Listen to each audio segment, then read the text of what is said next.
Olá, sou o professor César Hildo, vou estar com vocês com a disciplina de Sociologia, primeiro ano, ensino médio, 8ª aula, e vamos trazer um tema bem legal, que é o direito de propriedade.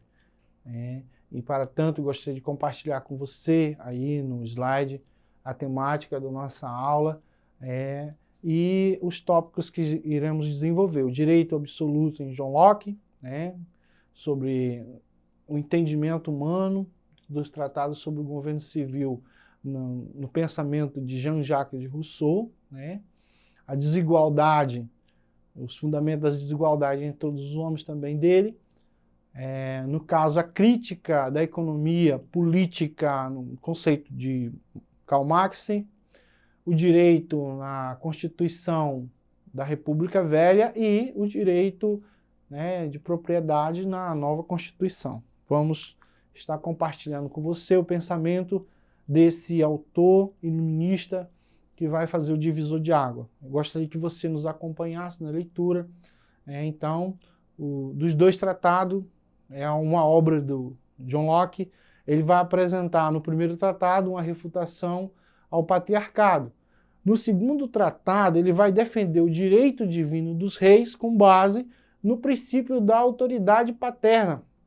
Ou seja, no pensamento dele, esse patriarcado que o homem tem direito da posse, ou da terra, ou da identidade, ou do nome, ele parte supostamente do primeiro pai, o primeiro rei, que ligará a sua descendência. De acordo com essa doutrina filosófica, os monarcas modernos eram descendentes da linhagem de Adão e herdeiro legítimo da autoridade paterna desse personagem bíblico, a quem Deus outorga o poder real. Então, para Locke, ele vai inventar o direito de propriedade com base em uma visão bíblica judaica cristã.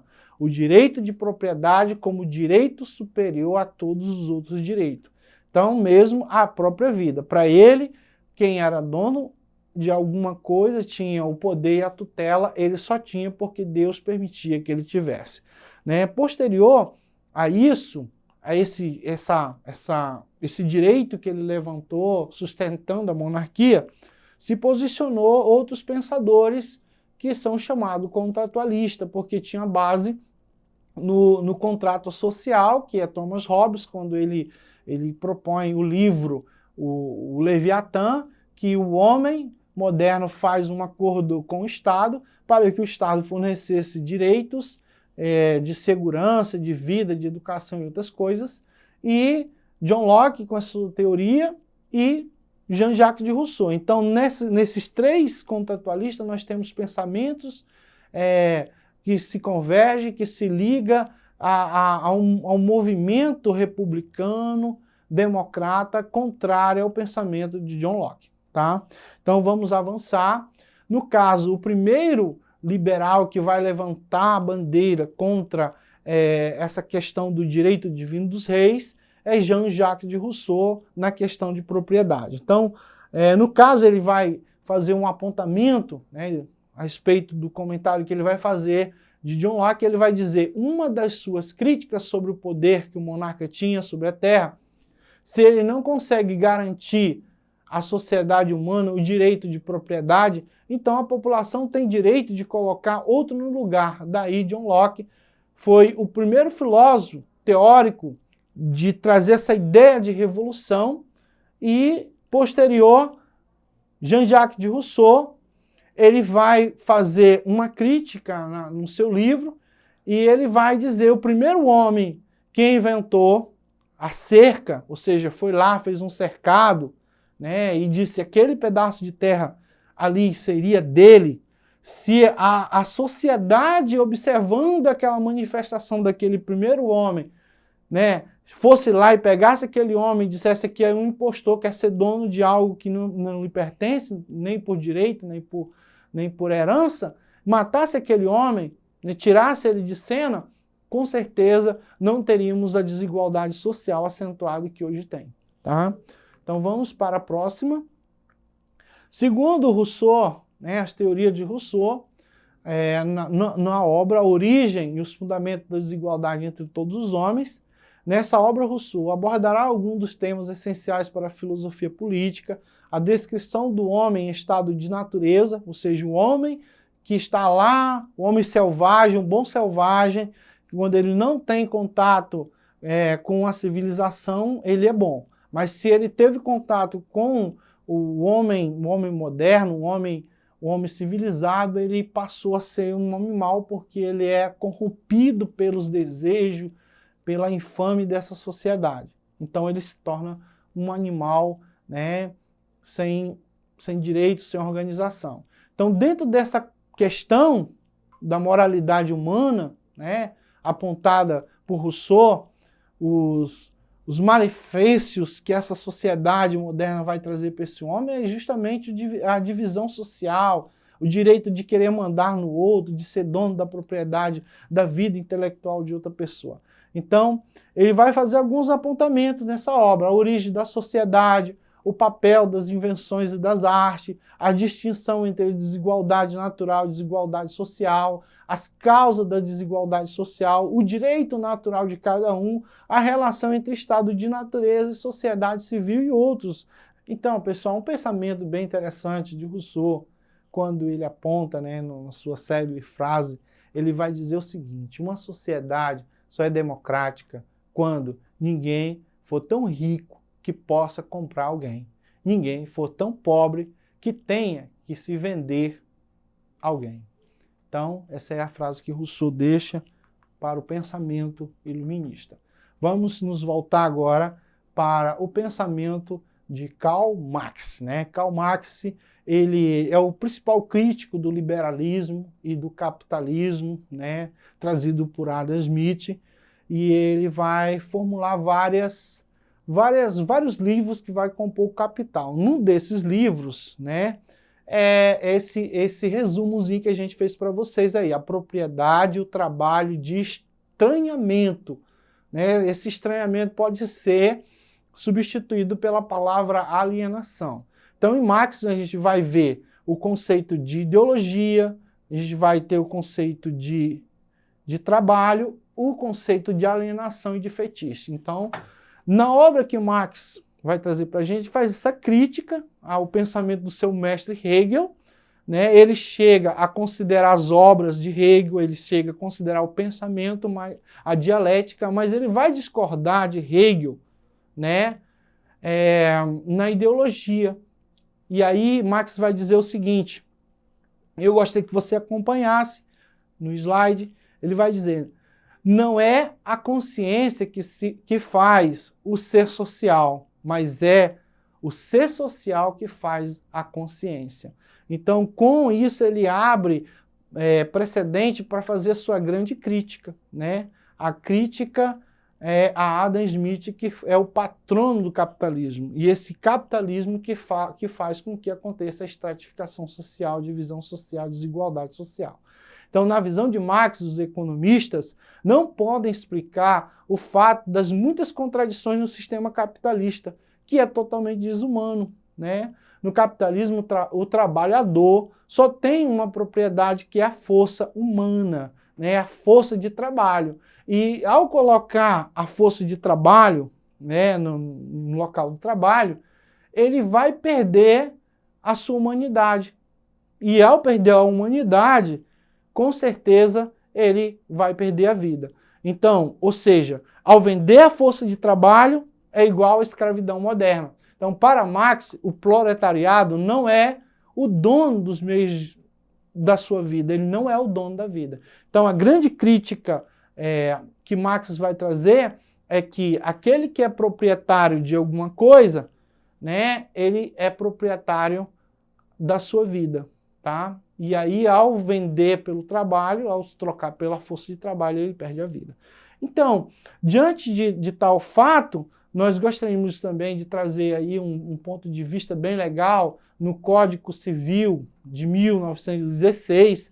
Ele vai dizer o seguinte: até a efetivação do Código Civil de 1916, o direito à propriedade era assegurado nos moldes do direito português, ou seja, quando os portugueses chegaram aqui no Brasil, Dom João fugindo de Napoleão, eles desapropriaram todas as pessoas que moravam no Rio de Janeiro, sem direito a nada. Então, era do rei. Então, até 1916, havia essa ideia de que tudo pertence ao Estado. Ninguém era detentor, não podia ter direito particular da terra, nem direitos intelectuais. Tá?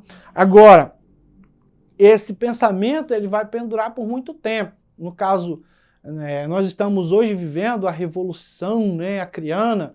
Então, quando os primeiros revolucionários eles subiram os rios buscando terra, eles tinham esse pensamento que sabia que a terra não era deles. Então, eles subiam aí os rios, formavam os seringais, né, se apropriavam desses seringais e foram morar nesses seringais. E hoje nós estamos vivendo aí essa revolução, esse dia histórico, por conta desse grande avanço aí desse povo que conquistou essas terras, tá? Então, as coisas mudaram quando a nova Constituição foi promulgada. Quer dizer, o direito da propriedade, ela passou a ser vista por outro viés. E eu gostaria de compartilhar com você, tá?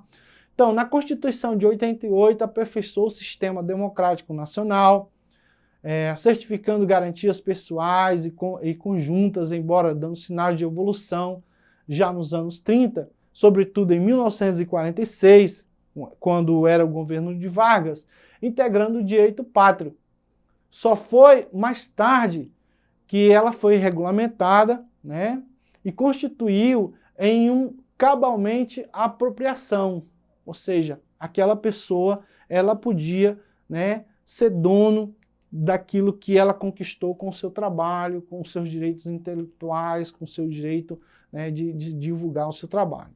Então são dignas de nota duas vertentes constitucionais ligadas à temática, que está no artigo 5º, que é a garantia dos direitos de propriedade. Então, pessoal, nas minhas considerações finais, eu vou fazer aí alguns apontamentos e gostaria de compartilhar com vocês. Assim, a propriedade geral, de acordo com as tradições históricas, ou seja, aquelas tradições que eu trouxe para vocês, do pensamento de John Locke, de Jean-Jacques Rousseau, de Marx, né? Agora, elas estão intrínsecas para nós que vivemos agora dentro da Constituição brasileira. Nós não podemos viver o direito moderno lá dos antigos, agora nós vivemos um outro momento. Então, não mais adorna contornos de direito individual puro, ou seja, não é o direito mais dos reis, ou seja, o direito líquido do rei, né? Hoje eu posso ter a minha terra, eu posso ter o meu veículo, eu posso ter um livro autografado com o meu nome e ter os direitos intelectuais lá assegurados. Então, nem deve ser entendido como uma instituição do direito privado, né? Ou seja, o direito privado, ele é um direito assegurado apenas a indivíduos, não ao Estado. Ao invés disso, as instituições pertencem ao direito público. Então, tudo que é instituição pública, ou seja, escola, né, os departamentos, as secretarias, né, o município pertence ao direito público. Então, eu gostaria de chamar vocês para nós ir para o nosso exercitando. Tá? E aí temos aí a primeira questão, né, colocada, né, diante dessa problemática. Então vamos para a leitura.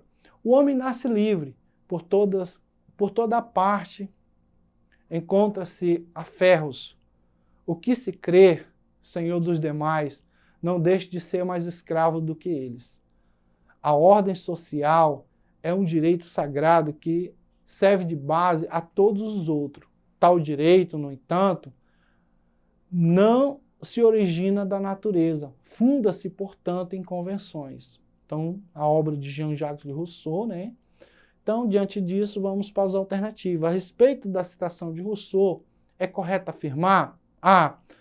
Aproxima-se do pensamento absolutista que contribui aos reis o direito divino de manter a ordem social. B. Filia-se ao pensamento cristão, por atribuir a todos os homens uma condição de submissão semelhante à escravatura. C. Filia-se ao pensamento absolutista, por denunciar a escravidão praticada na América ao longo do século XIX. D, aproxima-se do pensamento anarquista que estabelece que o Estado deve ser abolido, né, e a sociedade governada por autogestão. Então nós não falamos sobre anarquismo, nós não falamos aí no nosso comentário abolicionista, nós não falamos sobre o governo, até que falamos do governo cristão, mas não nesse viés, né?